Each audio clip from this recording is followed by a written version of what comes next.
With the joy to be unsettled and unnerved, as well as you attempt to unsettle and unnerve your students. It's a reciprocal affair. It is mutual to the core. And that's what I like about Pepperdine University, as one who has spent so much time either secular universities or divinity schools, and sometimes divinity schools can be just objective studies for religion rather than being on fire with love and justice. I learned that from one of the distinguished graduates of Pepperdine. His name is Stanley Tolbert, who was one of the most talented theologians of his generation. He's studying with the great James Cone at Union Seminary. He's right out of Dallas, Texas. Give it up for Brother Stanley, distinguished graduate of this institution. No, Pepperdine has an unapologetic tilt. That Christian tilt, that tilt toward Jerusalem, that tilt toward the cross, that tilt toward that Palestinian Jew named Jesus, that tilt toward spreading that hesed to the orphan and widow and fatherless and motherless. I like that tilt. I've been tilting all my life in that direction. And we live in times where we're going to find out which way we really tilt. This is the kind of historical movement that tests the souls and character of men and women.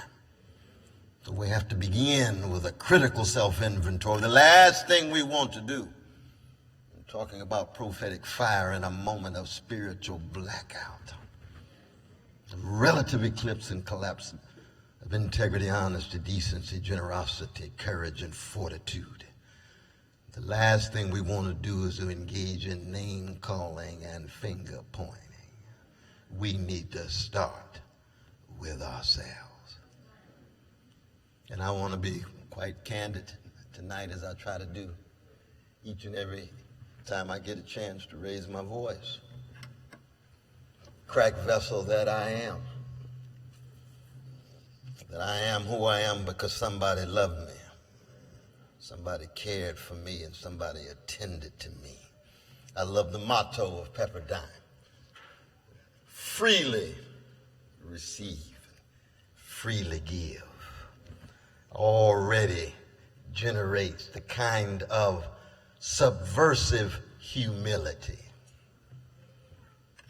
Because to be humble is not a false modesty. It is a sign of spiritual maturity. It means you are well equipped and prepared to be on the battlefield. So when we talk about fire, we're not talking about an undisciplined anger. We're not talking about revenge. We're not talking about a rage that's not informed by spiritual and moral principles and values. We're talking about how do we, given the human beings that we are, finite, fallible, and fallen, attempt to keep alive the best of what has been bequeathed to us of those who came before, who were full of a love-informed fire. We don't have enough talk about love these days. It's old-fashioned. Well, let me tell you something. Love never goes out of style. It's never to be pushed to the margins and the periphery. And I say that based on my own personal experience.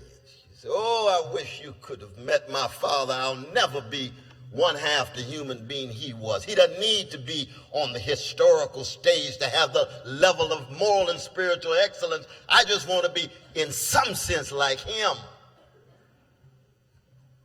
His father, Reverend C.L. West, pastor of Metropolitan Baptist Church on the chocolate side of Tulsa, Oklahoma, where I was born. I was born in the same hospital as the Wilson brothers of the Gap Band.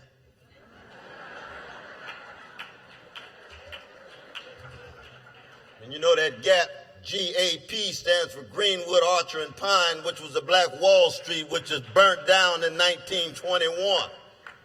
When they made that song, Drop the Bomb on, they got a sense of history. sense of history. Yes, that's the tradition that informs the cracked vessel that you are looking at.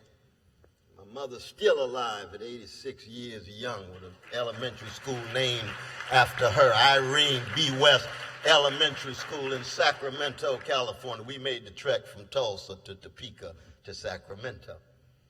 But why is that important for me? Because I can't conceive of myself without the indescribable love coming at me day in and day out, inextricably tied to Shiloh Baptist Church and Reverend Willie P. Cook and Deacon Hinton and Sarah Ray, my vacation Bible school teacher in Oak Park of Sacramento, California. I was already spiritually fortified before I got to Harvard. Before I got to Princeton, I already was standing on something. Before I got there, I was there to be shaped in the best of their image, but I was going to shape them in the best of my image. I had something to offer too.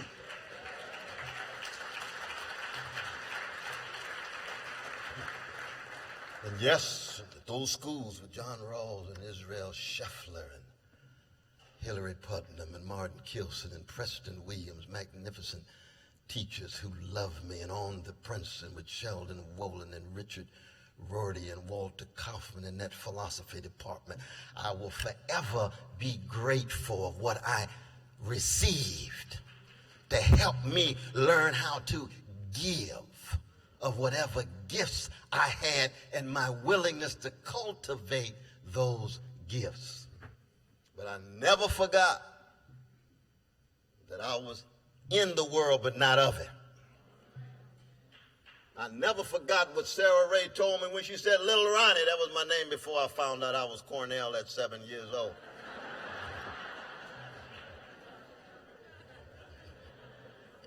It's true. And I was named after Cornel Wow, who's a very handsome Hungarian Jewish brother on the screen playing Frederick Chopin. But she used to tell me, if the kingdom of God is within you, then everywhere you go, you ought to leave a little heaven behind. And that's not a cliche. It's not a shibboleth. It's part of a way of life. And it comes from a people who have been hated for 400 years, but taught the world so much about love and how to love. And when the American Gibbon puts pen to paper and talks about the American empire and its decline and its decay, if we don't turn things around, one of the questions they're going to raise is, how could it be that these people were so terrorized and traumatized and stigmatized for 400 years and they kept dishing out these love warriors?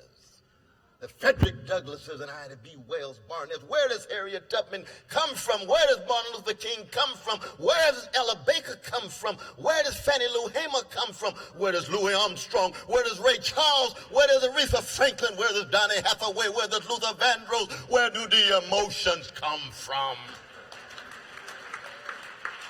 And you say, why is that? No, this is not just some kind of encomium to a people. We've got black thugs and gangsters too. And I know, I can testify, I was a gangster before I met Jesus, and now I'm a redeemed sinner with gangster proclivities. This is not name calling. I'm talking about something inside of me. I'm talking about the civil war that's taking place on the battlefield of my own soul. And my hunch is, it's taking place on the battlefield of your soul too. Oh, yes, indeed. But oh, I just put on John Coltrane's "A Love Supreme" right now and sat down. You'd understand what it is to be a people wounded and scarred and bruised, and take that suffering and transfigure it in such a way that it allows you to have your soul stirred, because he's bringing his soul mediated with the mastery of his craft and his technique, such that lo and behold, the human connection is made so that we all can be forces of good together. Oh, that's what it's about. That's what Mama is on the stage, written by a genius named Lorraine Hansberry, in A Raisin in the Sun, in her 20s. Yes, we've had towering figures, the Arthur Millers and the Tennessee Williams.